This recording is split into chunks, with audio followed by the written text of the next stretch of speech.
today's Bloomberg Surveillance Early Edition with Francine Lacqua.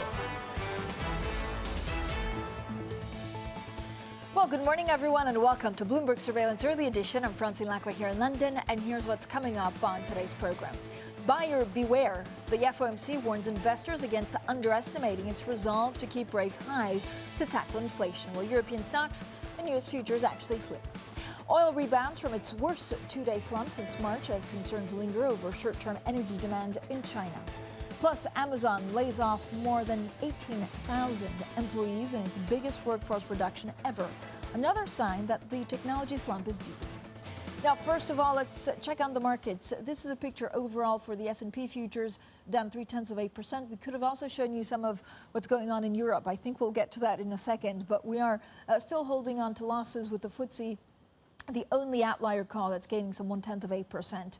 Now, overall, the picture is one of two stories. First of all, China, and the other story is, of course, what's happening over in the U.S. with that Federal Reserve yesterday saying that the minutes showed officials highlighting the need to curb inflation whilst at the same time not slowing the economy too much. The 10-year yield, 3.7181. Let's get straight to the European map, and then we'll get to what some of these European stocks are doing. So you can see the FTSE actually holding on to gains just barely, but we're seeing the DAX and actually the CAC 40 in France down 0.4%. So minutes from the Fed's December meeting deliver a pretty blunt warning to investors, affirming policymakers' determination to do what it takes to bring down inflation. Well, joining us now is Bloomberg's Christina Kino and Morgane Delledonne, head of investment strategy for Europe at Global X ETF. So thank you both for joining us. Morgane, let me start off with you. When you look at when the good entry point to get back into U.S. assets is, are you expecting it to be in the second half of the year or earlier?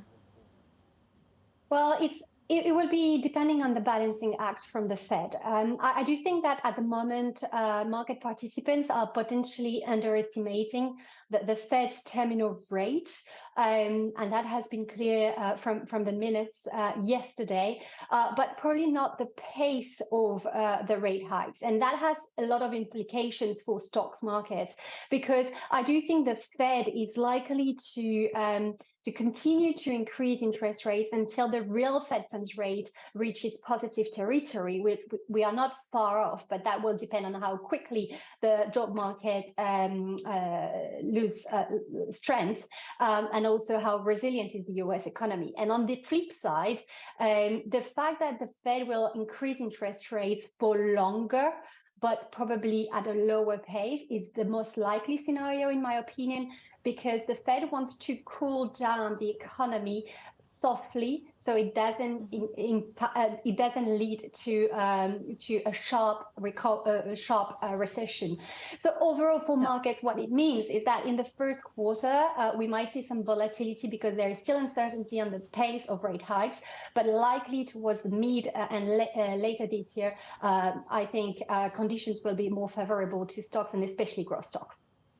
Yeah, Christine, so first of all, it's so nice to have you back on air. I know you also take care of a blog, which I urge everyone to go and check out. It's on the website and also on the Bloomberg terminal. I imagine the focus of the blog today is a lot on what we heard from the Fed and just all of this uneasiness on whether, the markets are really underestimating the power and the resolve of the Fed. Do you think they are? Absolutely, Francine. I mean, you can just see the price action over the last couple of days, right? We really kicked off this year with quite a rally initially in some of the risk assets. I think there's a lot of kind of optimism, especially such a terrible 2022 that investors have had. You really get the sense that they are looking for green shoots. They're looking for signs to be optimistic in the new year. I think the Fed poured a little bit of cold water on that with its warning that it's underestimating the path forward. But I think this consensus over a slowdown in a pace of rate hikes, at the very least, is still holding true. Whether or not that's going to eventually lead to rate cuts, of course, still the big debate to come. And I think that's where a lot of investors could potentially see different opportunities. So, Morgane, do you think we're underestimating it? Or, what part of the market is underestimating the fact that no matter what happens to inflation, even if we've reached peak, interest rates will remain higher for much longer than maybe it's expected?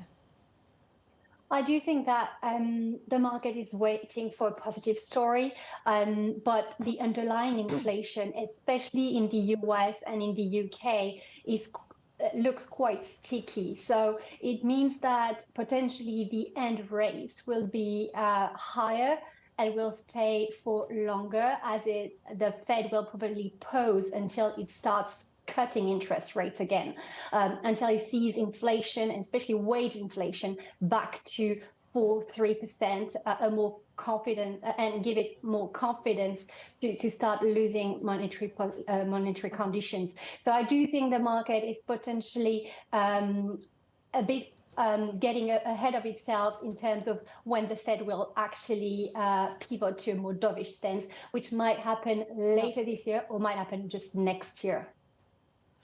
Christine, the other big story, of course, Amazon, and we're just seeing so many jobs being lost. I mean, Amazon was 18,000, which is nothing maybe for Amazon. Of course, it's extremely hurtful if you're one of those employees, but 18,000 is the biggest layoff in corporate history. Is this because, you know, we were expecting too much of tech stocks, or they were expecting to be stronger, or is it a sign of a recession looming? I think it's really all of the above, Francine. I mean, it would make sense for the tech sector to be kind of the first out of the gate in terms of delivering these layoffs, largely because, as you say, tech really was the battered sector of 2022. But it also makes sense in terms of looking ahead to 2023 and really companies bracing, hunkering down for expectations of, at the very least, a growth slowdown, if not a full-blown recession. And, you know, it's possible that they may be over-preparing at this stage. As you mentioned, 18,000, that is a lot of jobs. But I think companies are erring on the side of, let's prepare now, let's cut costs now, and shrink our workforces while we still can, and weather that storm, and then perhaps rethink about rebuilding toward the latter half of this year. Yeah, and of course, they were one of the big beneficiaries of us just staying at home in our couch, ordering stuff from Amazon. Morgane, I mean, of course, last year was all about falling valuations. One of the big winners was, for example, value investing over growth investing. Do we continue with that theme into this year? I don't think so. I do think that the slower pace of increase of interest rates will be more favorable to a gradual rotation back to growth stocks. And also, if you look at surely the cyclicals, but then more the structural tailwinds for growth stocks, including the large public spendings in infrastructure in the US and Europe, in tech, in clean energy, all these demand will remain sticky in 2023. On top of it, because of the sell-off last year, you get very attractive valuations in some areas of tech, and the weaker dollar will be also positive for growth stocks. So overall, I would say that conditions are far more favorable this year for growth stocks than they were last year. Christine, what did you do with China? Very interesting, Francine. I mean, I think there's a lot of optimism there, especially, again, after such a negative story last year. I think China could potentially be one of these things that support, you know, if you're a bull in these markets at the moment, that could be something that carries you through the tough times that we're about to have in the first half of this year, and kind of keep up that optimism and hope for a potential recovery at the end of this year. But it really is something, it's going to be a slow burn. It's not going to be an immediate story. We're going to see a lot of back and forth, I think, especially as fear over potential new variants rise, or just the fact that COVID cases are still rising in China, as you would normally expect from a reopening process. But I think, you know, if you can kind of, if you have a long enough time horizon and you are a believer in an eventual recovery, then, you know, looking at the China story, potentially a positive one, but for later in 2023. So, Morgane, are you a believer in a strong China reopening, even if, you know, the first 6 months could be pretty chaotic? Absolutely. I do think the first quarter, at least, we might see some volatility because of the rise of COVID cases across China. But overall, because we expect like a lower dollar, it makes a real case for emerging markets, including China, but also I don't expect a U-turn from the reopening of China, and that will be supported by easing monetary policy in China, but also the rescue of the real estate market. All of these conditions remain in place and should definitely give a boost to some undervalued Chinese stocks. All right, thank you both, of course, for all of the market insight. Christina Kino from Bloomberg and Morgane Delledonne, Head of Investment Strategy for Europe at Global X ETFs. Now, coming up, Capitol Hill in gridlock for a second day as Republican Kevin McCarthy loses his 6th speaker vote. More on that next, and this is Bloomberg.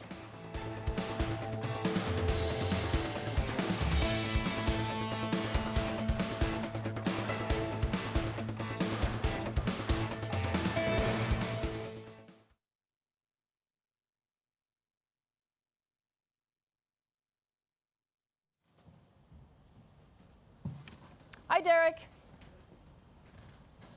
How are you, my friend? I'm good. Thank you so much for all of your reporting. It's great. So yeah, we'll do no it all again worries. in a couple of Good minutes. to chat with you. Is there anything else you wanted to dive into on this? No, I thought it was really comprehensive. Actually, it was great. Good. I mean, yesterday we did a bit of the, what does this mean for 2024? But I think now it's just more, it's good if we focus on the more immediate, because it just seems unbelievable, really. Yeah. Debt limit's the one that scares me, When's that honestly. exactly? Don't know yet. Don't know what the X date is. Probably later It this is year, quite- though. Yeah. I was hearing third quarter, but I'm not confident enough to say that on air. But Yeah. government funding's end of September. Yeah. I got people in D.C. telling everyone, like, renew your passports now. Don't leave anything. Really? Don't leave anything to end of September, because Wow. because they're just basically like they're pricing in a shutdown. Wow.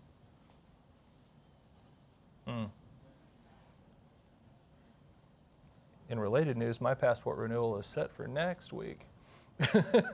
Oh, what'd you say, Derek? Sorry, I missed that. The producer was talking.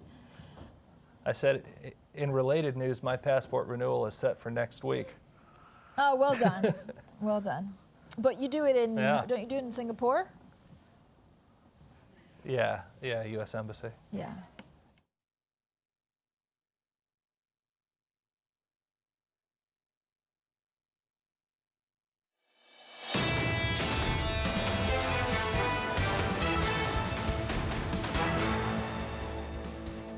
Economics, finance, politics. This is Bloomberg Surveillance Early Edition. I'm Francine Lacqua here in London. Now, the U.S. House of Representatives remains at a historic impasse. That's as Republican leader Kevin McCarthy fails to garner enough support to become Speaker after 6 rounds of voting. Now, the gridlock has extended for a second day on Capitol Hill. Well, joining us now is Bloomberg's Derek Wallbank. Derek, is there a realistic path at this point forward for Kevin McCarthy? Well, Francine, Kevin McCarthy certainly thinks so. He thinks there's a way to cut what is currently about 20 opponents down to 4 or fewer that he would need to be able to be elected Speaker of the U.S. House of Representatives. Remember, Republicans took control of the House, but they haven't figured out how to go about organizing that House just yet. McCarthy's the person who has overwhelming support in the conference to lead, but in the Speaker vote, you need a majority of those elected and serving and voting. And he does not have that absolute majority right now. He has fallen short not once, not twice, but 6 times so far, saved from number 7 by an adjournment motion last night. They will pick up at noon Washington time with another potentially expected vote. To close that gap, Kevin McCarthy and his allies are offering a whole host of concessions that they had previously said they were not going to do. Those are things like making it easier to get rid of a speaker, elevating some of the hardliners currently opposing him to more prestige spots on key committees, improving the sort of balance for hardline conservatives on some of the biggest committees. as well as possible commitments on voting on certain issues.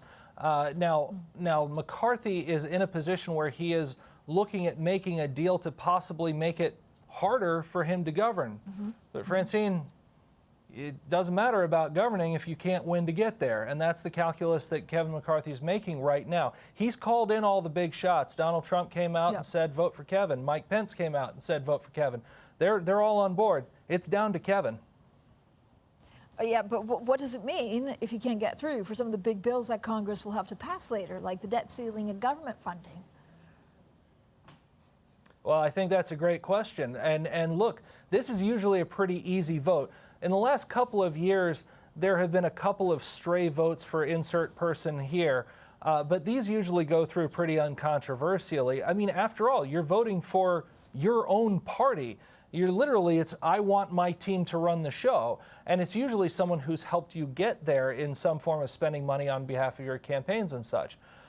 The fact that this easy vote is in trouble really does raise the stakes for some of the harder votes later. And I think debt limit is one of those that I am circling with a big red pen whenever we get a full date on that. That's a big one. Government funding, end of September, that's another big one as well. And there may be a whole host of other controversial or necessary things that come up. And really, how will the U.S. House be able to work? I think is a really valid in-play question right now, because again, nothing under House rules can happen until you have a speaker. We don't have a speaker. Yeah, we certainly don't. Derek, thank you so much for all of the insights. Derek Wellbank there. Now, Amazon is cutting more than 18,000 jobs globally, the biggest in company history. It's a worrying sign for the economy and another sign that the tech slump is actually deepening. Now, the e-commerce giant confirmed that the cuts are limited to within its corporate ranks, mainly retail and HR functions like recruiting. Well, joining us now is Bloomberg Quick Takes Alex Webb, an expert in all things technology. So, Alex, thank you so much for joining us. Is this, I mean, are we just going to see more layoffs, and it's because they were overestimating revenue and sales, or is this that the downturn is worse than expected? I think it's more the former. They accelerated at a breakneck pace. Between 2019 and 2022, they added 1 million jobs. It's equivalent to the entire US Army. The thing that's more significant than that, though, is that revenue didn't grow at the same pace. It did grow at pace during the pandemic. But what we've seen is the revenue per employee has actually declined from a few years ago. That's quite a good metric for how efficiently the company is run in terms of headcount. We've seen that both at Amazon and at Facebook. Facebook too cutting jobs. When you look at companies like Apple, we haven't seen that same trend in terms of declining revenue per employee. So when you look to some of those other companies, maybe a little bit more resilient, companies that have overexpanded, their employees are coming under pressure. And so where is Amazon actually feeling the most pressure? Is it regions, or are people changing their shopping habits online because things are reopening, or where was the fat? So essentially during the pandemic, so much spending moved online, of course. They then expanded beyond clearly what was needed. They added more warehouses, more headcount. We've seen a return of spending to the high street, not necessarily fully. Clearly, the high street is still suffering, but some of that spending that had been going online has just eked out of it a little bit. And so, we have heard anecdotally, certainly in the UK, where regional high streets are doing a lot better because people aren't commuting into the cities anymore. So it's easier. They've got more time just to go to their local high street, spend more money. That is something that Amazon is clearly feeling. It is still growing. It's just not growing at quite the pace that maybe it had expected. We also saw huge layoffs from Salesforce. Who's next? Gosh, I don't know. But is this are we just going to see more and more? Is this an industry phenomenon that we're not seeing the end of yet? I guess the thing you've got to remember is that, look, a lot of what we see from online companies is they are ads companies. Facebook and Google are ads companies. We know that when the economy slows down, ad industry gets hit first. In many ways, ads are the oil that greases the wheels of much of the internet. So, anything that's sort of media adjacent, not going to have a brilliant time of things compared to pure tech, like pure tech companies, that chip makers, AWS, which is part of Amazon, the cloud computing, even if that's been a little bit pared back from before, these are pure tech plays that are actually having a better time of things than stuff which is tech-enabled and does something a little bit different. Okay, Alex, thank you so much. Alex Webb there from Bloomberg Quick Take. Now, coming up, stay with us for our half-an-hour special on the UK. It's called Bloomberg UK. It starts at 9:30 a.m. London time. And this week, we talked to the chief executive of the British Retail Consortium, Helen Dickinson. We discussed the latest speech by the Prime Minister, Rishi Sunak, and the economic pressures on UK retail. That's coming up shortly, and this is Bloomberg.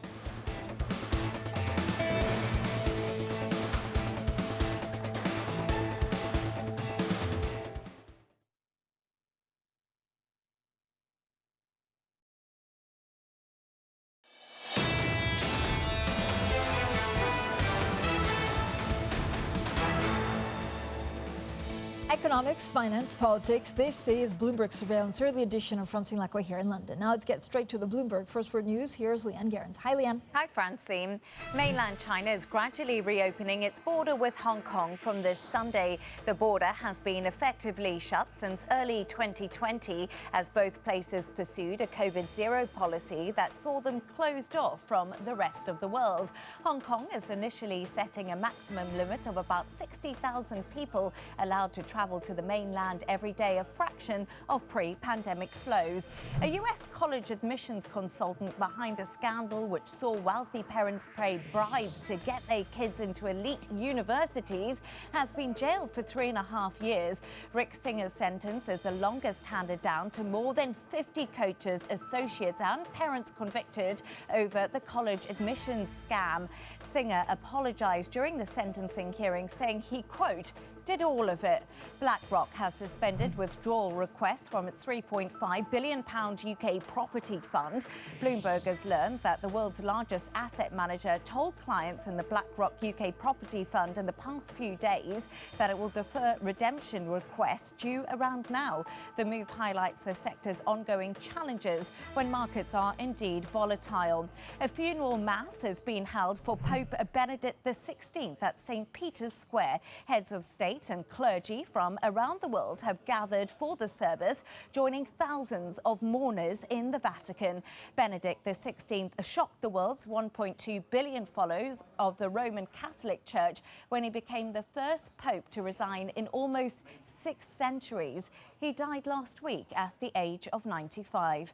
Global news 24 hours a day, on air and on Bloomberg Quick Take, powered by more than 2,700 journalists and analysts in more than 120 countries. I'm Leanne Gerrans. This is Bloomberg. Francine. Leanne, thank you so much. Now let's also check in on some of the stocks that are moving at the open. Ryanair, one of the biggest gainers in today's trading session. The other story we're watching out for is Next. Now, they were surprised by the uptake in some sales, for example, for the winter.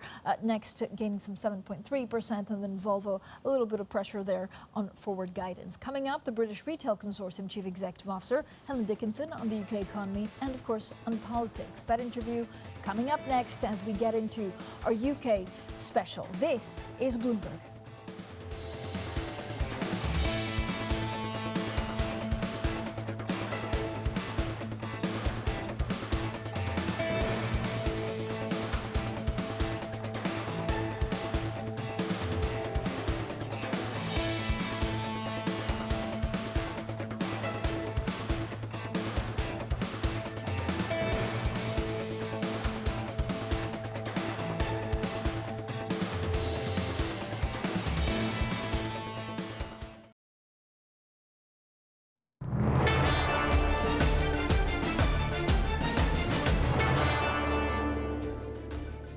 Well, good morning, everyone, and welcome to Bloomberg UK, a news show with a special focus on the biggest challenges facing the British government, the economy and financial services, and of course the markets. I'm Francine Lacqua here in London. On the show this week, setting out priorities for the year, Prime Minister Rishi Sunak pledges to reduce national debt and cut inflation against the backdrop of dire poll ratings for his Conservative Party. Up next, the leader of the opposition, Keir Starmer, is set to give his rival speech over the coming hour with an eye to the next election. The Labour leader will say the party won't be turning to its big government checkbook. Plus, we're joined by the chief executive of the British Retail Consortium as companies and consumers feel the economic squeeze. Now let's hear from the Prime Minister Rishi Sunak on those top priorities and what was his first big speech of the year. 5 promises. We will halve inflation, grow the economy, reduce debt, cut waiting lists and stop the boats. Those are the people's priorities. They are your government's priorities, and we will either have achieved them or not. No tricks, no ambiguity. Well, joining us now is Bloomberg's UK correspondent, Lizzie Burden. So, Lizzie, when you look at what Rishi Sunak tried to do, I mean, he did 5 very clear priorities. Will he be able to deliver on them? Well, I mean, if you heard him say there, no tricks, no ambiguity, it sounds great, but if you inspect these 5 pledges further, actually, they don't seem new. They're pretty vague, and a lot of them were already going to happen. The Office for Budget Responsibility has said already that inflation was going to fall, the economy was going to grow. Controlling inflation is really the Bank of England's job, and if energy prices rocket, then Sunak can just say it's just out of my control. In terms of the time frame for National Health Service waiting lists falling, cutting the national debt, we don't exactly know when they're meant to be achieved by. And in terms of the law on small boats carrying illegal immigrants, this is as little a smaller promise as a politician can make. It's literally what lawmakers do. So Labour's response has been, is this it? Yeah. And I expect that Sunak's comms team are going to be tearing their hair out, because the front page of The Telegraph, the right-wing newspaper, is about Keir Starmer, the opposition leader, this morning, because Sunak wasted his headlines yesterday on more maths in schools. Yeah, and it's very clear that Keir Starmer wants to be more business-friendly. So what are you expecting from him today? Yeah, well, he really needs to claw back the initiative, because his speech was already in the calendar for today, but Sunak went first yesterday. He's already been optimistic. He's already set out a 5-point plan, which is very Tony Blair pre-97 general election. And he's already focused on the 2 big issues for UK voters, the economy and the National Health Service. So as you say, we're expecting him to focus on putting the private sector at the heart of the vision for the next 10 years. It's a continuation of the prawn cocktail offensive, and he's trying to put distance between himself and the former Labour leader Jeremy Corbyn by saying the chequebook isn't bottomless. And we're getting, of course, some of the data out of the UK. So December services PMI coming in below 50. Now, the preliminary reading was 50. Anything below 50, of course, indicates contraction, so it won't be taken as, in any case, good news from the Bank of England or other officials. That December services PMI coming in at 49.9. So that's the very latest. And of course, this week we have huge strikes, and those don't seem to be going away at all. The Tories also 20 points behind in the polls.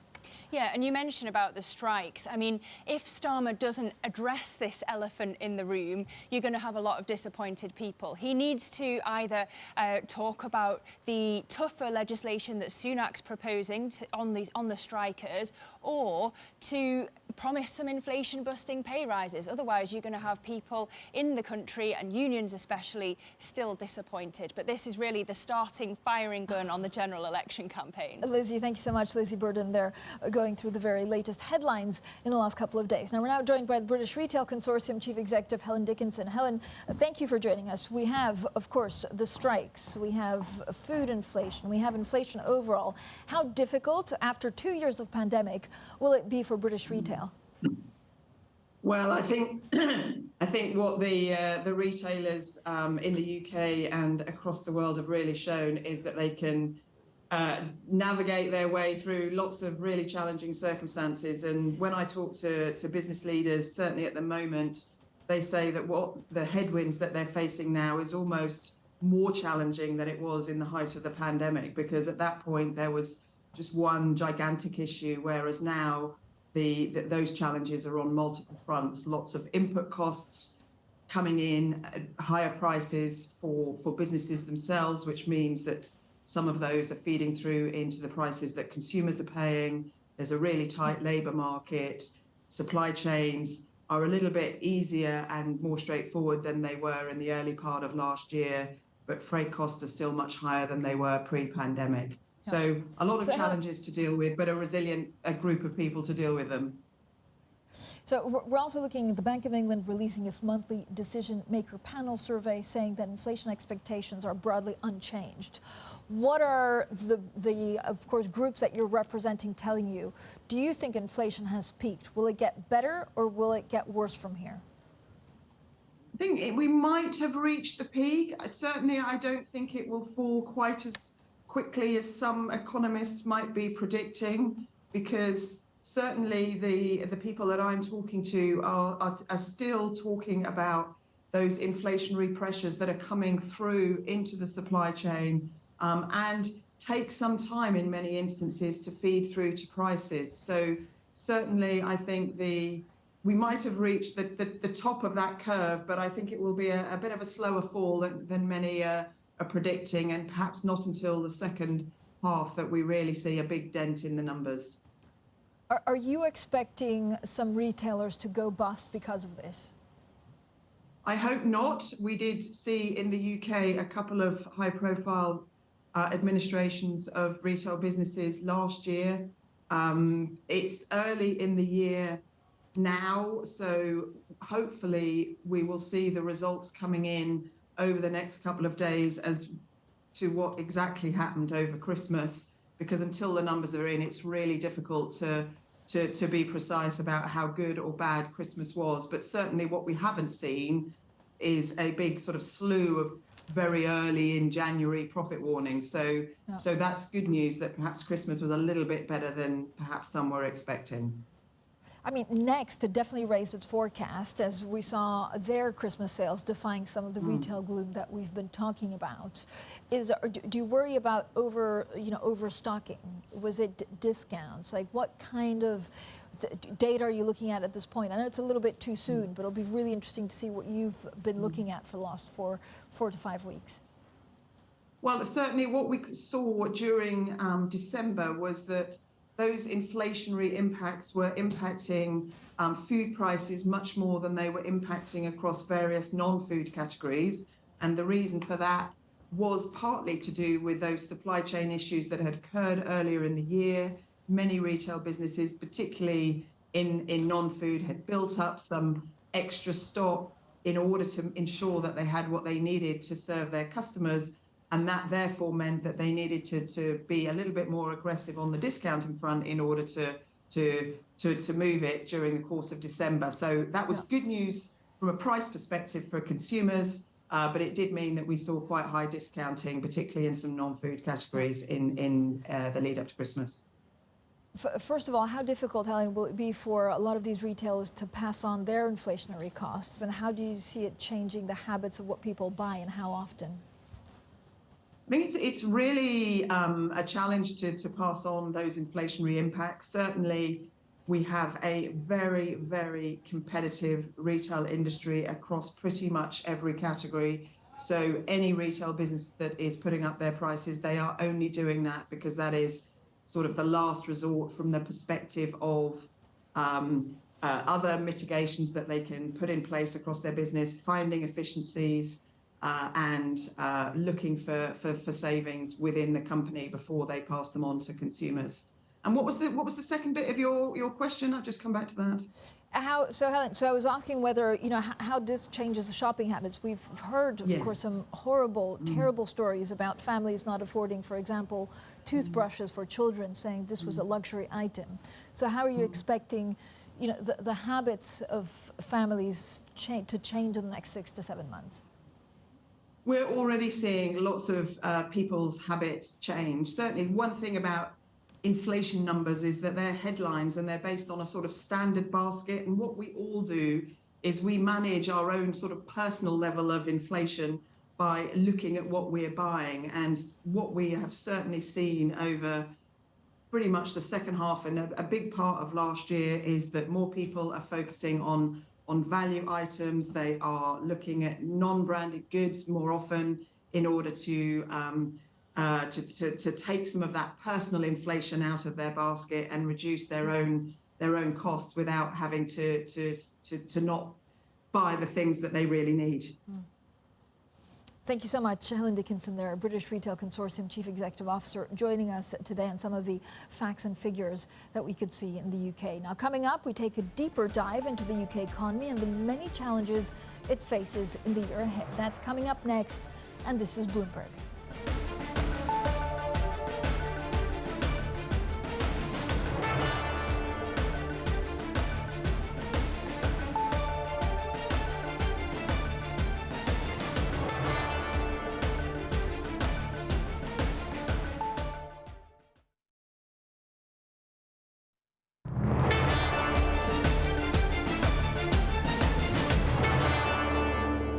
Everybody in the UK will be glad to see the back of 2022.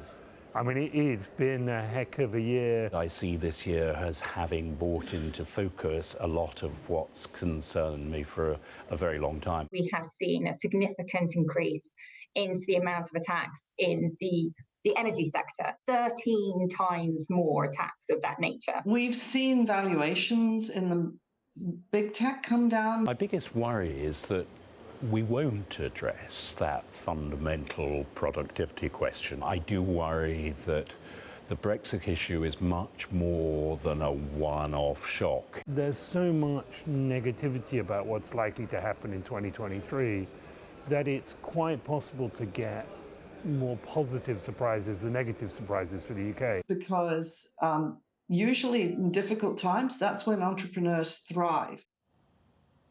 Some prominent investors on the UK outlook and what opportunities and hazards they see in 2023. Now, we're now joined by Bloomberg's UK economy reporter, Phil Aldrich. Phil, thank you so much for joining us. Now, you had a great story yesterday, which basically laid out what we heard from Rishi Sunak, and he promised 5 things and the fact that they're extremely, extremely tough for him to deliver. First of all, how does this country grow from here?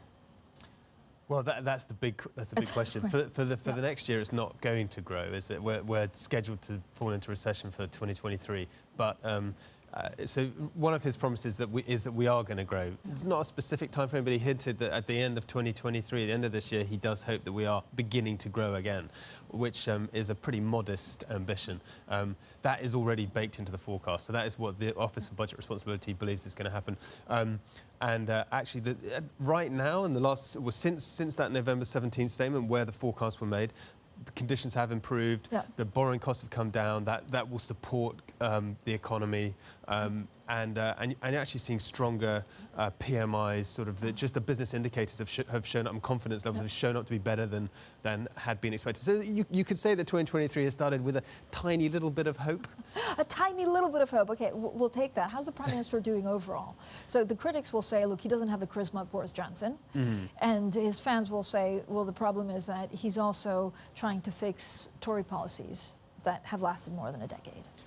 Yeah, I mean, he inherits, it's been 12 years of Tory and coalition government, so, he's got no one to blame, which definitely doesn't make things easy. So it was an interesting position he took in his speech yesterday, where he was saying that I'm making 5 promises, judge me on those 5 promises. He's obviously looking at the election. If I fail to deliver on those 5 promises, then you just get rid of me. It basically was his simple pitch, which at least is kind of an honest stance. He doesn't have that sort of natural connection that Boris Johnson brings, but what Britain needs right now is effectively some kind of technocratic government that is going to basically re-establish, economic credentials. Because one of the other stories yesterday was that for the 3rd month running, foreign investors have been selling UK gilts, and that's the first time since the start of 2016 when institutions were rebalancing their portfolios for the risk of the Brexit referendum. It's a record amount for the average over 3 months is a record. So obviously there is an issue among institutions. I mean, why? So let's go first of all, and I loved your piece yesterday through the 5 stories. So he wants to halve inflation, he wants to deliver growth, question mark on how he does that. He wants to reduce debt, he wants to fix the NHS, and then he wants to deal with small boats. Yeah. Right? Like, what can he deliver on those 5? Well, so if you take them one by one, so inflation, he wants to halve inflation next year. I mean, that's going to happen automatically. So if energy prices do not rise again at levels so way beyond where they are now, then you're going to see inflation effectively halving next year. Right. The growth plan, it's got to be growing before the election effectively, and he's already expected to be growing in the final quarter of next year. So, and things are looking better, so he ought to be able to deliver on that. So these are not particularly ambitious. The debt falling as a share of GDP. That he's already set to hit that target by 27-28. I don't think there's any change in the deadline there. And also those targets were set when the market conditions were slightly worse. So you'd say that he has a bit of, it's easier than it was a couple of months ago. The other two, the NHS waiting lists. We have record waiting lists. He's given. But this is so hard to fix. I mean, you don't fix this in like 12 months if you don't have the staff. Yeah, and so. Basically, the waiting list issue is a beds issue, ultimately, because you've got, as he was pointing out, you've got to get the people out of the hospital so that you can get the people into the hospitals. Otherwise, you end up with this, just elongated backlogs of elective surgery. And he has pledged 3.3 billion per year for the next 2 years, up until the election, effectively, which will be held by the start of 2025. He's committed this money. You'd have thought that would be, if he's going to target it, that'll give him the money and the ability to deliver that. And was it the small boats issue? I mean, this is immigration, just for context. Yes, I mean, this is basically immigration. So it's what he's called the channel crossings. It's all the illegal immigrants coming across, which has caused a huge political issue in the UK. And he said that we will have legislation in place to deal with this. So I mean, technically he could say, well, we've got the legislation in place. That's what I promised you. I didn't promise you that they would end. But obviously he's going to have to end the crisis there is on small boats crossings. I mean, he's already done some work with Macron. He's made an agreement. It's a tricky one to resolve. But I mean, did it have teeth? I know there's also this distraction in doing maths, and the Americans have to stop emailing saying, why do you call it maths and not math? That's a whole other story. Yeah. And then you have Keir Starmer today that's going to be much more pro-business. Yeah, so, Keir Starmer is, I think he's basically wanting to set out now his vision for a Labour government, which is we're not. It's very different to the Corbyn government, where everything was going to be nationalised and it was a sort of profligate spending with no consideration for the budget, the balancing the books. He was saying that we have to have a robust private sector. That's not to say he's not going to want to privatise little bits. Like there's been talk about some kind of GB Energy, which would be some unified state-backed utility or energy provider. There's also been talk about renationalising parts of the railways, which are already drifting into national ownership once again as they go bust effectively under private ownership. His key thing is that we're going to, this is very much a Blairite vision of Labour, it seems to be, which is he wants the private sector, he wants foreign investors, he wants businesses to buy into what the Labour government will be, which is effectively going to be a responsible, more careful version of what the Tories kind of ought to be, with a bit more social consideration. Okay. We'll talk about that because I think Keir Starmer started talking about 10 minutes, so this is a kind of new Labour rebranding. Phil Aldrich, of course, our UK economy reporter, sticks around and we'll talk about that next. Because it's his first big speech of 2023, we examine the priorities and promises of UK opposition leader Keir Starmer if the Labour Party wins the next general election. That's coming up next, and this is Bloomberg.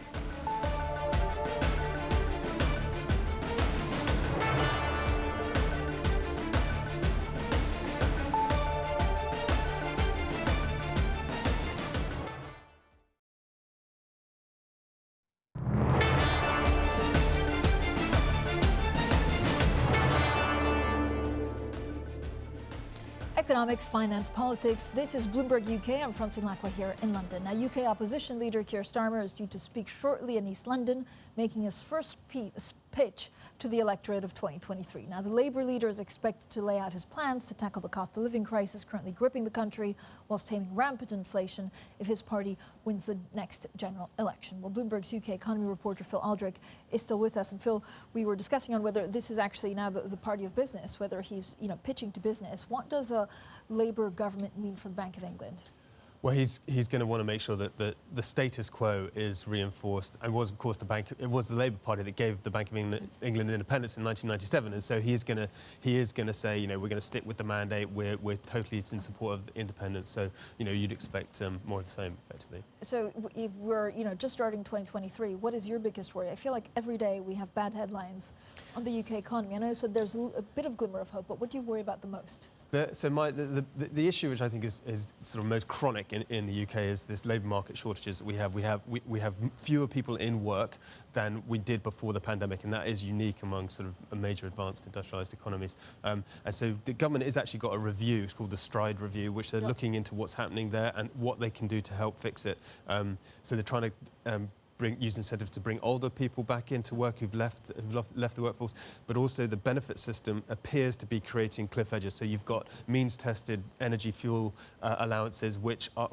mean that if you earn £1 or take on extra work, you lose £900 of benefits. So there's massive disincentives to people taking on more jobs or work. So those kind of issues. Phil, do we know why? I mean, some of the older population did come into work, and it's unclear whether this is because they, had access to NHS and so were able to do what they had to get back in, or whether it's actually because of the cost of living crisis. Yeah, so part of it obviously is that there are these health backlogs, so people just need to get fit to get into work, so that is one of the issues. But obviously another part of it is that people have been dropping out because they've been able to liquidate money from their pensions, so they don't need it. They're beginning to realise that they probably will. All right, Phil, thank you so much, as always, with a lot of insight. UK economy reporter Phil Aldrich. Now, be sure also to subscribe to Bloomberg's In the City podcast that I host with David Merritt on Apple Podcasts, Spotify, or wherever you get your podcasts. New episodes drop every Thursday. It's today. That's it for Bloomberg UK. This is Bloomberg.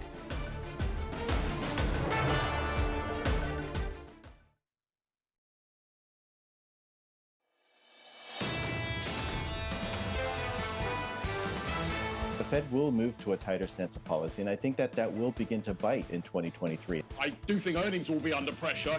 We forget how cyclical some of these tech stocks are. They're not good cost cutters traditionally, right? They're growth companies. They tend to want to invest into these downturns. The margin degradation can be more severe in those areas. Global equities can't do well this year unless tech does less badly. This is Bloomberg Surveillance, Early Edition, with Anna Edwards, Matt Miller, and Kailey Leinz. It's 10 a.m. in London, 5 a.m. in New York, and 6 p.m. in Hong Kong. Our top stories today. Fed officials warn investors don't underestimate our resolve to keep interest rates high to fight inflation. We'll hear from several Fed policymakers today. Republican Kevin McCarthy has now lost 6 rounds of voting in his bid to become Speaker of the House. He's still trying to work out a deal with hardline conservatives. And the latest sign that the tech industry slump is getting worse, Amazon is eliminating more than 18,000 jobs. Welcome to Bloomberg Surveillance Early Edition. I'm Anna Edwards in London with Matt Miller and Kailey Leinz in New York. And Kailey, the conversation where you are no doubt dominated by turmoil in Washington, the politics once again to the fore. Absolutely. Kevin McCarthy failing 6 times to get enough votes to be House Speaker. They're going to try again beginning at noon Eastern today. Definitely a lot of political drama. What the market implication is, though, remains an open question. And markets in Asia certainly weren't as focused on the domestic U.S. political story. Instead, it continues to be about the reopening and normalization in China. The latest news out overnight that starting Sunday, the border between Hong Kong and mainland China is going to gradually start reopening. Granted, there will be some restrictions. It's going to be a slow process. They're limiting the number of people who can leave Hong Kong and go into the mainland to 60,000 a day. But it is still a step toward that normalization process. So that lifting risk sentiment in Asia overnight. MSCI Asia Pacific Index as a whole up about 0.5%, while the Hang Seng Index in Hong Kong rose more than 1% to its highest level since July. The Chinese yuan, meanwhile, the offshore yuan is at its strongest level against the U.S. dollar going back to August, strengthening by about 0.25% today to 6.88. Meanwhile, in the bond market for a third day in a row, yields moving down in Australia. That 10-year yield down about 6 or 7 basis points to 3.83. What is interesting, though, Matt, is that the pressure for Japanese yields has been to the upside after they made that tweak to the yield curve control. And what that means is there is no more negative yielding debt in the world after that debt pile reached nearly $19 trillion 2 years ago. Yeah, I think I heard that somewhere this morning. A lot of people talking about the lack of negative debt after the Bank of Japan widened its band. We're going to talk about that throughout the day as well, and the consequences that has for not only financial markets, but for the global economy. Right now, in terms of U.S. futures, really not a lot going on. We had a decent day yesterday, closing in the cash trade about 0.75% higher. What's interesting to me is that Europe has done so much better. Okay, we've only had 2 trading days so far this year, but I heard Anna say this morning that they're up 5 percentage points on the U.S., which is pretty massive. The U.S. 10-year yield right now coming back up a little bit. We were up over 371. Now we're at 370.88, so just about there. Investors feel comfortable enough to sell debt. Maybe that's risk on today. We see futures now popping up into positive territory. Popping is probably a bad word, only up 0.02 of 1%. NYMEX crude is up 2.5% right now, 74.71 a barrel for West Texas Intermediate. So a little bit of optimism there. Maybe that's a little bit of risk on sentiment. Gold down, but really little change. And at a pretty strong level, 18.49. So gold's had a great run over the last few weeks, and it holds at this level right now. Anna, what do you see in Europe?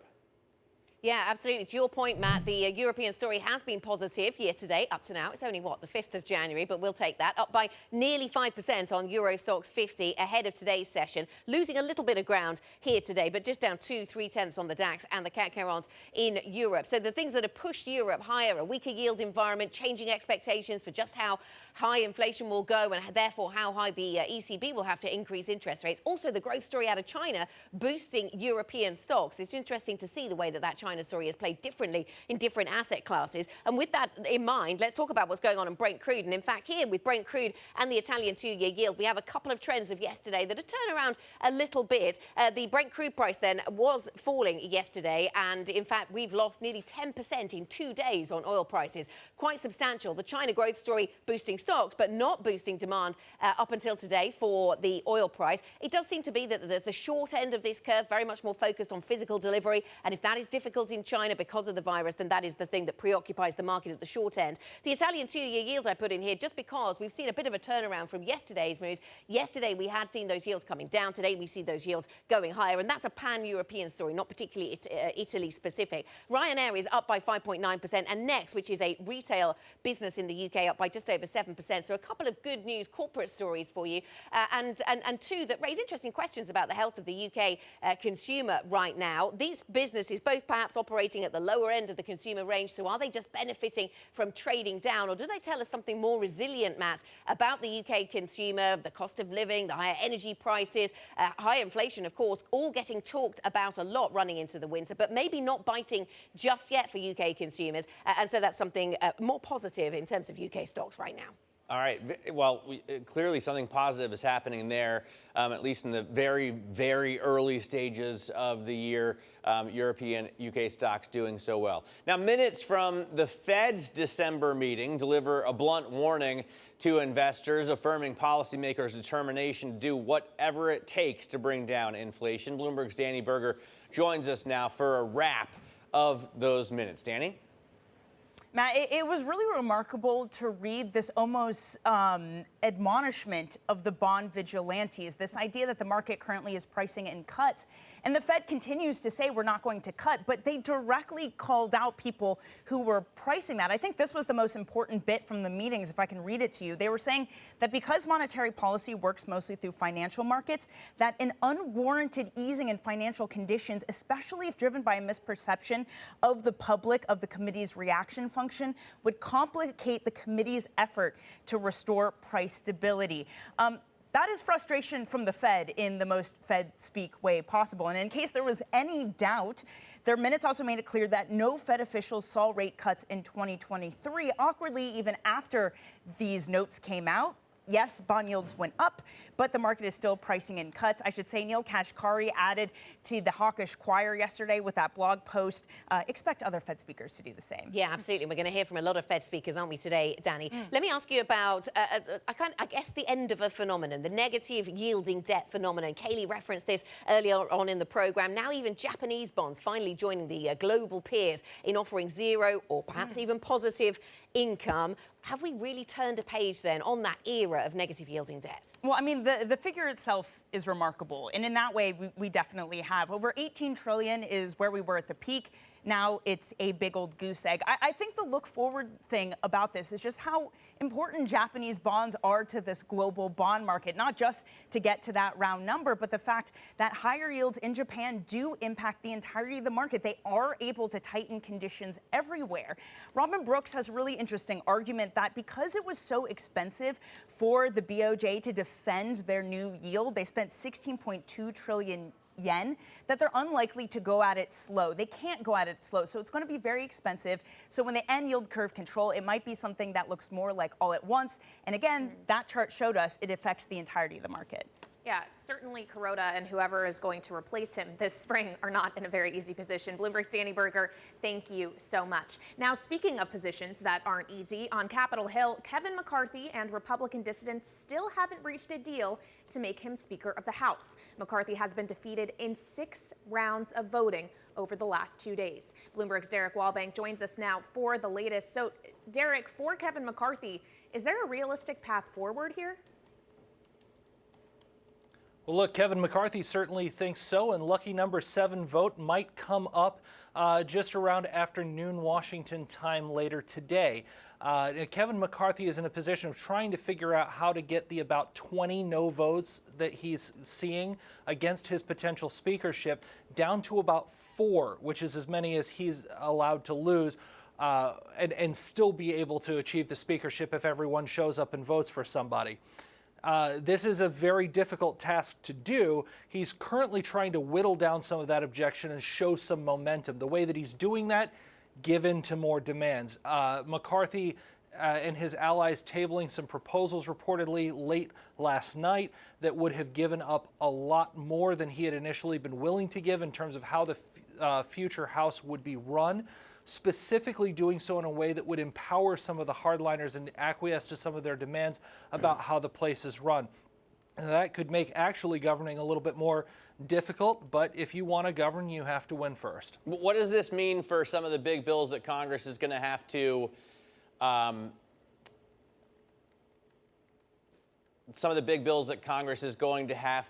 pass later on, like the debt ceiling and government funding? I guess they just can't do any of that.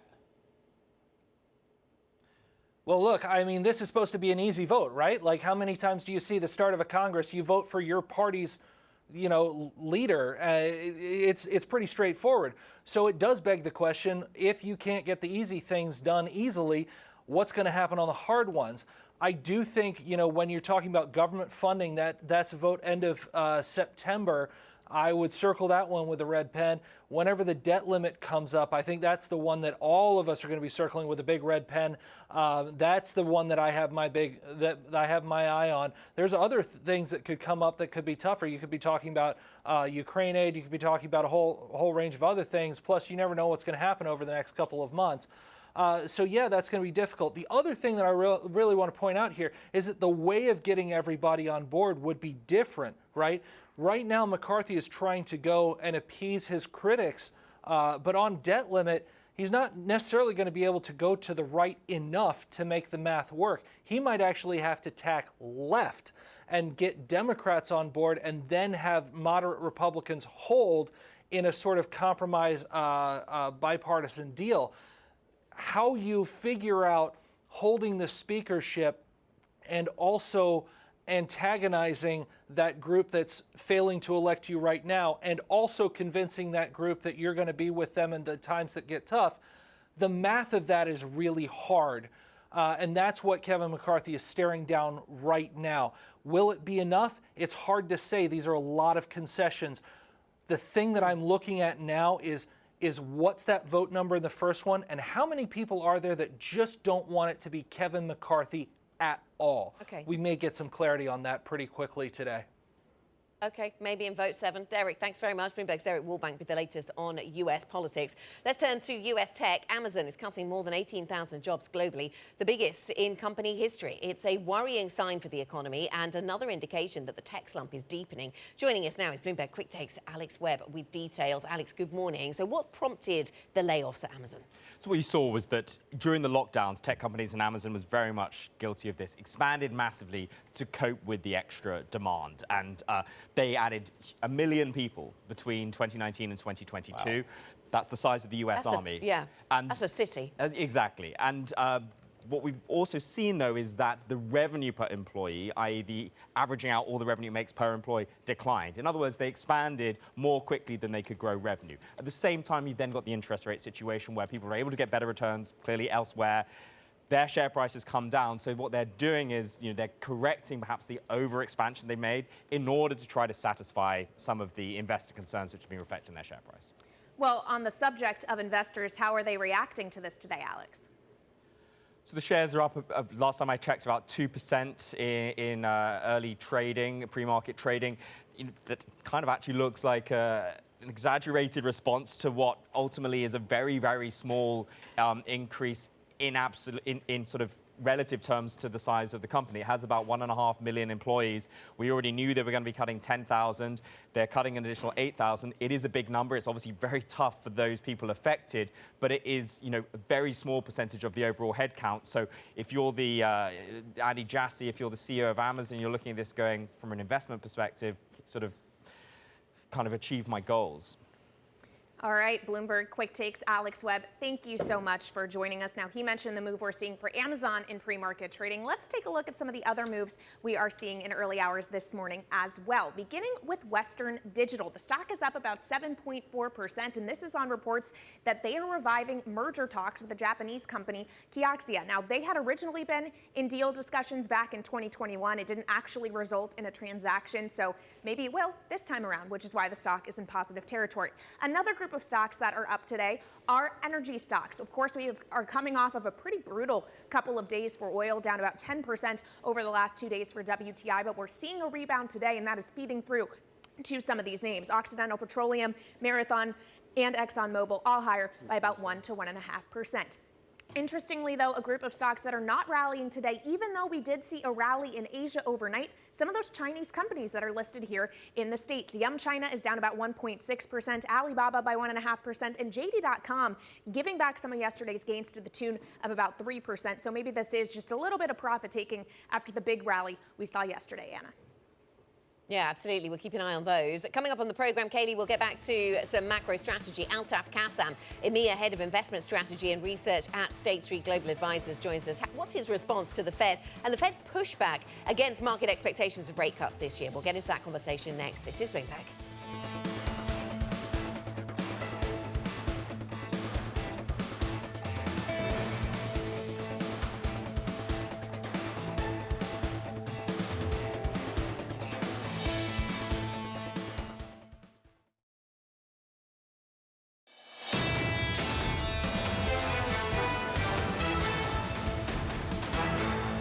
This is Bloomberg Surveillance Early Edition. I'm Kailey Leinz with Matt Miller in New York and Anna Edwards in London.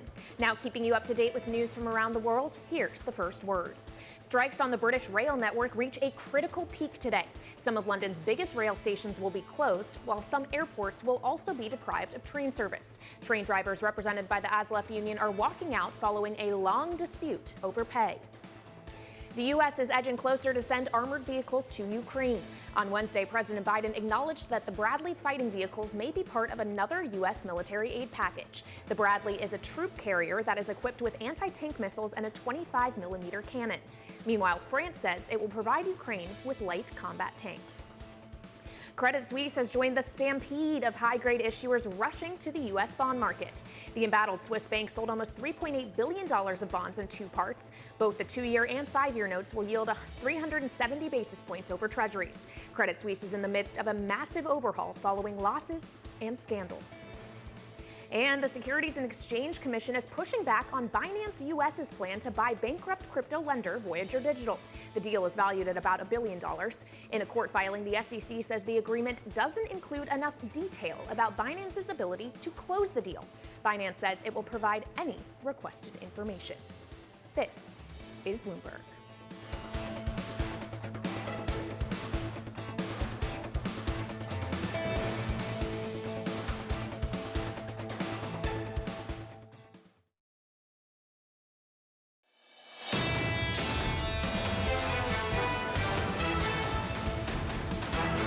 Welcome back to Bloomberg Surveillance. This is the early edition. I'm Matt Miller here in New York with Kailey Leinz, Anna Edwards with us out of London. Now, one of the best stories that I've read on the Bloomberg terminal over the past few weeks is about cracks appearing in credit, written by Neil Callanan and our next guest, Tassos Vassos.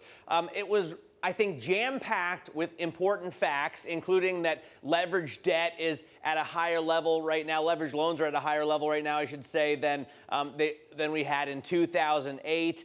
The fact that covenants have gotten so much weaker as investors have searched everywhere for yield. Matthew Mish of UBS in the story says you could see defaults climb to 9% this year. So there's a lot of important nuggets in it. But this chart, I thought, stood out. So for those of you listening on radio, what this shows is where these signs of distress are showing up in credit. And in pharma, in metals and mining, healthcare, retail, software, they're there, but they're not really as significant as they are in real estate, which is just absolutely huge compared to everything else. Joining us to talk about this is one of the authors himself, Tassos Vassos, Bloomberg credit reporter. So how much of that great story, Tassos, is really about what's going on in real estate? Well, real estate is a story about the end of the cheap money era. So during the period when central banks were out with zero interest rate policy in order to boost inflation, if you remember that back in the day, real estate companies could come to the market and raise unsecured funds, which means that they don't have to pledge any assets and issue bonds at the extremely low interest rates. Now, this era is well and truly over. In order to raise bonds right now, they have to pay up to as much as 10 times what they had to pay up 2 years ago. So they can't rely on that anymore. They have to go back to banks. And paired with problems like low yields on rents, for example, and all this, means that on one side, they don't make as much money. On the other side, they're not able to raise unsecured financing anymore. So this paradigm that led all this growth for the past 10 years is over. Okay. And this is why you have this big problem in real estate. Yes, and another signal at the end of cheap money, as you described the real estate story there and the credit implications, is Amazon and the layoffs we're seeing there. And it's not just that bit of the tech industry. There's other parts of the tech industry we're also seeing layoffs. How is that playing into your world, Tassos? Now, you see, if somebody just woke up and saw what the market did in the past 2 years, they'd say everything's going great because we had a couple of cool inflation prints in Europe, first in Germany, then in France, that spurred some positive momentum, especially in the high-grade market in Europe. But underneath the bonnet, you see all those cracks that were mentioned before. Distress is rather elevated. The rising rates environment means that companies are not being able to raise new money in order to sustain themselves. So you have those so-called zombie companies that have to face some reckoning nowadays. And the problem with all these cool numbers that you mentioned before is that most of them are becoming real problems this year. All right, I guess the question is how much of a problem or how many problems will central banks tolerate before they ultimately decide to pivot their policy? Bloomberg's Tassos Vassos, thank you so much for joining us. Coming up, we are going to talk more about central banks and what is going on in these markets. Altaf Kassam, EMEA Head of Investment Strategy and Research at State Street Global Advisors, will be joining us next. This is Bloomberg.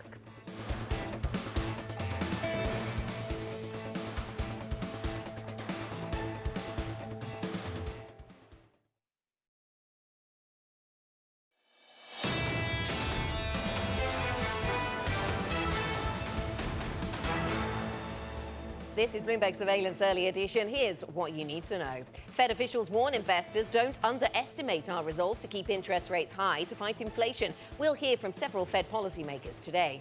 Republican Kevin McCarthy has now lost 6 rounds of voting in his bid to become Speaker of the House. He's still trying to work out a deal with hardline conservatives. And the latest sign that the tech industry slump is getting worse, Amazon is eliminating more than 18,000 jobs. I'm Anna Edwards in London with Matt Miller and Kailey Leinz in New York. So a lot of stories to keep track of then, Matt, from the politics to the reopening in China to the tech story and the job losses there. Nothing seems to be really moving markets, though, in terms of US futures this morning. Yeah, no, I mean, futures are doing a whole lot of nothing, just bouncing back and forth between gains and losses that are only a few 1/100ths of 1%. I will say on the Amazon story, I tend to agree with Alex Webb, who pointed out, you know, they hired over 1 million people, more people than are in the U.S. Army. So even though 18,000 seems like a big number, and it's horrible, obviously, for those who are directly affected or indirectly affected. It just really is a drop in the bucket. So I don't know what it says about the tech industry at large. The U.S. 10-year yield right now is rising just a little bit, a couple of basis points to 370.69. So at least that looks like a sign that investors are willing to let go of the perceived safety of government debt. I saw the spread widening out, the 2s10 spread widening out a little bit, but kind of coming back. So still around 67, 68, 69 basis points as it was yesterday. NYMEX crude right now is up, so that seems like a sign of optimism. Is that about demand rather than supply? It would seem so, considering the China story. But at 74.51, it's really not a whole heck of a lot different than it has been over the past few sessions for WTI. And then gold, also little changed, really. I mean, it's off about 1/3% at 18.49 a troy ounce. But if you look at a longer chart, you know, the last few weeks have been really positive for gold, which is interesting. Does that mean that the Fed is getting close to the end of its hiking cycle, or are people already pricing that in here? Or are these concerns about a recession that's probably more likely? Kailey, what do you see in terms of pre-market movers? Well, Matt, it's interesting to note in the Amazon story that, yes, relative to the full size of the workforce, 18,000 jobs is kind of a drop in the bucket, as you say, but it still represents a move on Amazon's part to try to rein in costs and unwind some of that overinvestment they made during the boom times of the pandemic. They have to adjust now that those boom times seem like they are over. So investors like this kind of cost-cutting effort. The stock is up about 2.5% before the bell. What's interesting is that other large cap technology stocks, although less larger cap than they were, say, a year ago, are not faring as well in pre-market trading. Tesla not able to cling to the rebound we saw in yesterday's trade. That stock is down about 1/10%. Microsoft is as well by about 0.2. So adding on to the losses of yesterday after it was downgraded due to concerns over growth in the cloud business. And then Meta is down by about 0.2% as well. So Amazon aside, it doesn't seem like big tech is really going to lead any kind of charge today, Anna. Yeah, interesting negative stories around technology, or negative moves around technology stocks to watch then, Kailey. Here in Europe, and to Matt's point about the US equity picture doing a whole lot of nothing, we're back to doing that here in Europe as well. So after earlier moves to the downside, we're pretty flat now for European stocks. Brent crude, Matt was mentioning WTI, what we see there, a move higher of 2% or so. Here we're up by 2.5% as well on the European benchmark for oil prices. In the last couple of days, we've actually seen quite a substantial move lower in oil prices, not being lifted by optimism and excitement around the China reopening story, instead being influenced by the disruptions to demand that we're seeing in the very short term because of the widespread infection we see there. But in the last 2 days, we've seen nearly 10% comeback in, or pullback in oil prices. So that's worth keeping an eye on. The Italian 2-year yield I put in here because we're turning around from yesterday's trend. Yesterday, we got that inflation data from, or the last couple of days, inflation data from different parts of Europe, which suggested that inflation fears had maybe been overdone, and that meant we saw some of these yields coming down. Today, we turned that around a little bit across Europe, not just in Italy, and we see some yields going a little bit higher. And this is an interesting retail story, 6.7% higher or 8% higher for the Next share price. This is a retailer of clothes, Matt, in the UK. And it raises interesting questions about the strength or weakness of the consumer, because it seems that many people are expecting the cost of living crisis, inflation, higher energy prices to really eat into consumers' ability to spend. But in the words of the CEO of Next, consumers do still net have savings from the pandemic, and most people still have jobs if you look at the unemployment rates. As a result of those factors, we're not seeing much weakening in the demand story around this kind of business.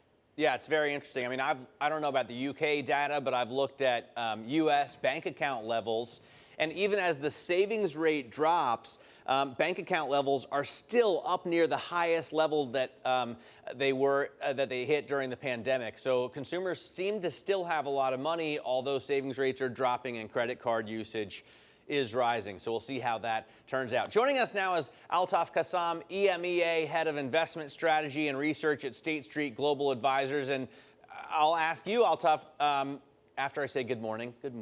Thank you so much for joining us. I'll ask you your take on the consumer as obviously such a huge part of the model you build, your investment strategy, what you actually go out and do with your money and your clients do with their money. What do you think about the consumer? Yeah, I mean, the consumer has been holding up quite well, and a lot of that is due to the fact that they're still sitting on a lot of cash that they accumulated over the COVID crisis, and quite a lot of that has yet to be spent, given the low interest rates and the way markets were moving. a lot of that was literally kept under the mattress. Now, what we're hoping and what we're starting to see is that some of that is coming out to be spent. So it does feel like consumers across the world are staying quite resilient and are actually kind of contributing a bit to a positive turn in sentiment over the last couple of months. Okay, that's an interesting place to start the conversation then, Altaf. Good morning to Good you. morning. So if consumers turn out to be more resilient than previously expected, then I suppose that has a knock-on impact for any economy that is usually based on consumption, like the UK, like the US, on other indicators, and does raise questions about whether we will get to a point where economies have weakened sufficiently to bring down inflation rates, which is what central banks want to see. This is going to be a conversation we keep returning to perhaps this year. Yeah, it does feel like central banks and markets are kind of chasing their tails at the moment, because markets keep anticipating a favourable kind of pivot from central banks and unintentionally loosening financial conditions, which is the same thing that central banks are trying to tighten, and this was mentioned in the latest Fed minutes. So, in a sense, central banks want to, to use a phrase, kind of knock it on the head, but they're finding that really difficult to do. They need to thread the needle, really, of kind of slowing down wage inflation without causing a spike in unemployment. Yeah, so trying to reach that small landing slip that represents a soft landing. And you say in your notes ahead of our conversation that there is growing evidence that the inflation tide is turning. You see a little bit of reference in the Fed minutes to two-side risk, but a lot of the messaging was around was quite hawkish and was sort of picking up on the market's assumptions for rate cuts and saying, don't get too carried away with those expectations. What is it that you see in inflation coming down that you don't think the Fed is seeing? I think the Fed is seeing the same as what we are seeing, but what the Fed is trying to cut is this loop between markets anticipating some kind of easing and that basically running counter to what central banks are trying to do through monetary tightening and tightening financial conditions. So I think we are looking at the same data. I think the Fed sees what we see and interprets it in a pretty much similar way. But what they're trying to do is just stop markets running ahead of themselves, which I do think has been happening for the last couple of months. Kailey. Okay, so with all of that in mind, with kind of the macroeconomic thesis there, how are you actually putting cash to work? Yeah, we think the beginning of the year is definitely a good time to be looking at fixed income. Fixed income yields are at the highest level we've seen for, say, 10 years. And we think there's a lot of opportunities in more of the safer sectors of fixed income. So you talked earlier about loans. We wouldn't be pushing out into the riskier sectors of fixed income, but we think investment grade and even developed market government bonds, which we've shied away from for the last few years because a lot of them have had negative yield, are now looking a lot more attractive given the starting level of yields we have right now.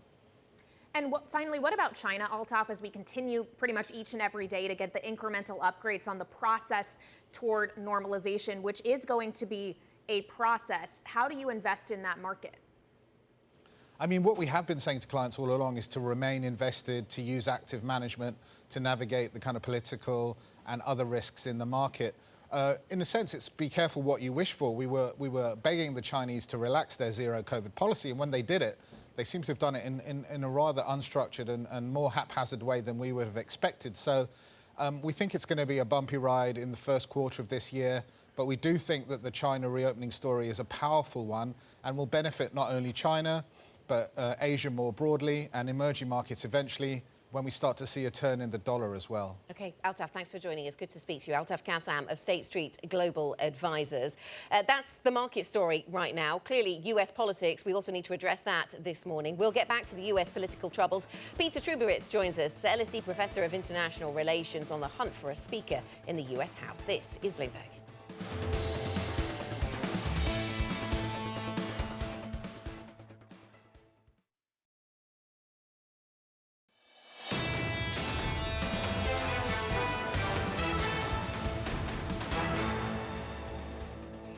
And just a couple of quotes from Chinese state media from the Global Times. The events are chaotic, phenomena of spread and aggravation of the disease of the U.S. political system.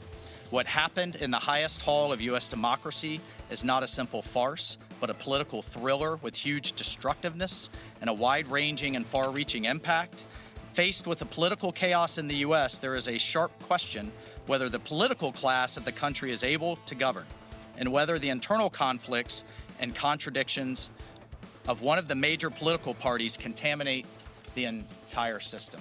That was Representative Michael Waltz speaking after Republican Kevin McCarthy failed to garner enough support to become House Speaker in 6 rounds of voting.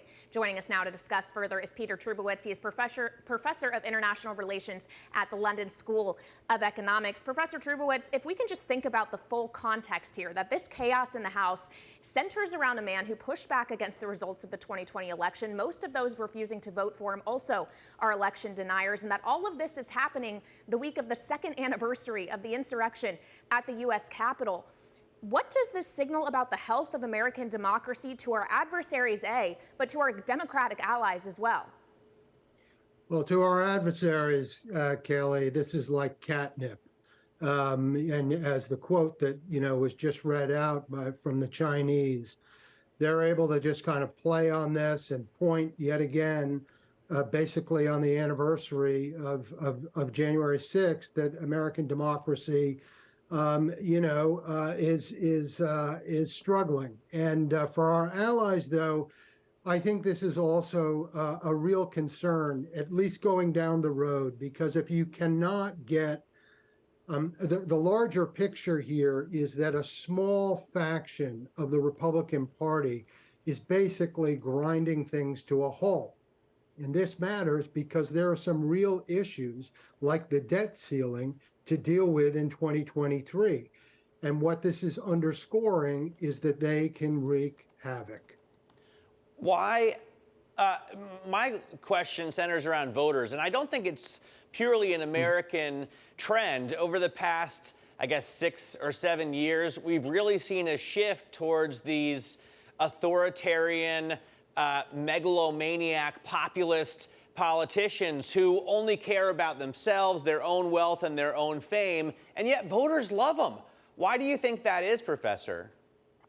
Well, I'll tell you, Matt, I think the bottom line here is if you look at those 20 that are blocking the McCarthy's bid for speakership, they all come from uncompetitive districts. These are basically homogeneous districts. There's no competition between the parties in those districts. And this is a problem more generally in American politics. It's not only on the right, it's on the left too, but it is a serious problem on the right. And this is a function of many things: gerrymandering, Supreme Court's decision about, money in American politics. I mean, there's a deep structural problem here, and we're watching kind of, in a sense, this is the fruits of it. This is the consequences of it. When these politicians don't have to look over their shoulder, they can run free, some of these people, and not worry about the political consequences. Now, the other interesting thing I thought from this Freedom Caucus is that they are asking for a couple of things that sound like basic responsible government, right? They want votes on a balanced budget. They want votes on term limits. And that's like a non-starter for your mainstream politicians. Is there any way to get to that? Well, McCarthy's offered that last night. I mean, if the reports coming out are accurate, he's offered that to them as a way to get them on board. He's also offered to a number of them important, valuable committee positions. So he is making lots of concessions. In fact, he even moved apparently last night to say one person down the road, if they object to his speakership, can block it and overthrow it, vacate the speakership.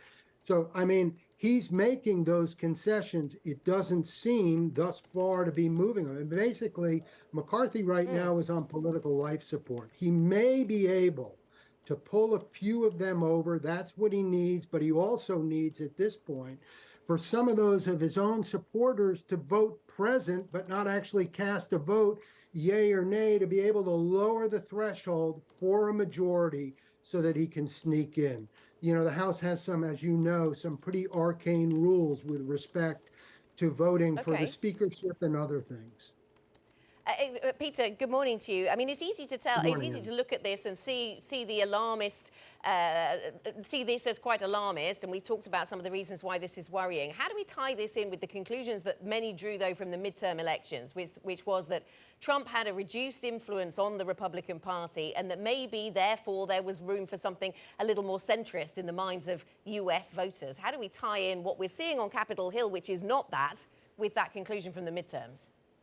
Because that was a misinterpretation of what went down in the midterms, I think. I mean, the real story here, you know, when it comes to that, is that the Republicans got their heads handed to them in the midterms. And the reason that that matters is it means whether it's McCarthy or frankly somebody else who becomes the speaker, they're going to have a very small margin to work with, you know, in the House.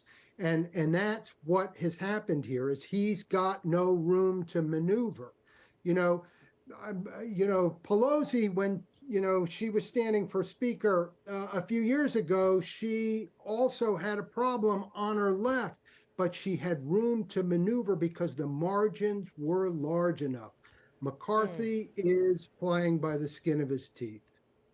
Okay, Peter, thanks so much for joining us. Professor Peter Trubowitz of the London School of Economics with the latest on US politics, certainly something we're watching longer than perhaps anticipated. And coming up next hour, Wendy Schiller joins the team, American Politics and Policy Director at Brown University. That's at 6:30 a.m. in New York, 11:30 a.m. in London. This is Bloomberg.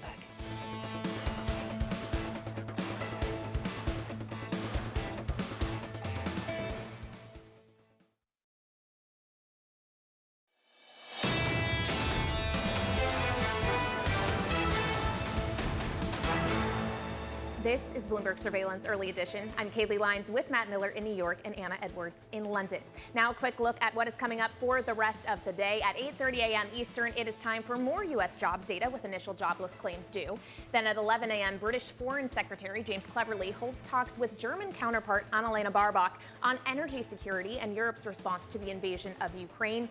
And then at noon, lawmakers in the House will have to convene once again for another round of votes on the speakership, I guess, for Kevin McCarthy. Matt, if the first 6 times you don't succeed, try again. Yeah, and I think, you know, it's important to point out that we talk about this so much, not because we love watching a train wreck in Washington, but because it really increases the chance, guests have been telling us, that we see a default on U.S. debt. Joining us for what to expect in the House today is Zach Cohen, Bloomberg government reporter, Congress reporter in D.C. So, Zach, what are you hearing about the possibility that, you know, these 20 dissenters not only are holding up the process of Speaker of the House, but could really mess things up for the country in this Congress? There are 2 really key bills that Congress is going to need to pass sometime this fall. One is something to raise or suspend the debt limit, as you mentioned, basically the borrowing ability of the federal government in the United States. That will come up sometime, we think, in maybe September, as well as funding the government, basically past September 30th. Right now, the government is funded until September 30th, 2023, but lawmakers will need to pass another spending bill, either a short one or a full year government funding bill. Both of those, I think, could be much harder to do just based on what we're seeing over the last 2 or 3 days. You've got lawmakers on the right, more fiscal conservatives, who have said that they're looking for really clear concessions from Kevin McCarthy, the Republican who is looking to lead Republicans and the entire House as Speaker, and the more moderate Republicans, most of whom, I should say, are backing McCarthy in this Speaker fight, but are going to be looking for more robust spending. Is it concessions that hold the secret then here, Zach? And this could be done quite quickly if we see more concessions, or are we going to be doing this for days and talking about other contenders? There are some lawmakers that really are not looking for concessions at this point. I was talking to Eli Crane, who's an incoming member from Arizona, who's basically saying he's not looking for anything. He just wants to, quote unquote, fight the establishment. Congressman Matt Gaetz, Congresswoman Lauren Boebert, they're under no circumstances have said that they would support Kevin McCarthy. Now, that's only 3 votes, and McCarthy can lose up to 4 and still be elected Speaker. So if there are ways he can make concessions either on rules packages that govern the House over the next 2 years, what legislation comes to the floor and in what time and in what manner, or maybe make other concessions to people like Ralph Norman, who we were talking to yesterday, a Republican from South Carolina, who was looking for very clear indications of the spending cuts that would be taken ahead of that debt limit deadline. And so there's a lot of members, as you said, 21 members who right now in the Republican conference who are not voting for Kevin McCarthy. They have to address most of those concerns, but not necessarily all of them. Zach, just quickly in 30 seconds, what about any potential concessions or compromises with the Democrats? We had Congressman Brad Sherman on Bloomberg yesterday talking about maybe making some sort of concession to avoid a debt limit default. And basically, if Democrats can not vote for Kevin McCarthy, but could vote president or leave the floor as a way of lowering the threshold for McCarthy to be elected Speaker as opposed to maybe some other Speaker nominee, that's something that could happen. But right now, Democrats are pretty much voting in lockstep for Hakeem Jeffries, the Democrat from New York. All right, who, of course, is the first Black leader of a party. Thank you so much to Zach Cohen of Bloomberg Government. Really appreciate you waking up early for us in what has been a crazy few days in Washington. And Anna, may or may not end today. Yeah, may or may not. We'll be sure to cover it for you tomorrow. That is it for Early Edition. Tom, John and Lisa will be back with Surveillance shortly. This is Bloomberg.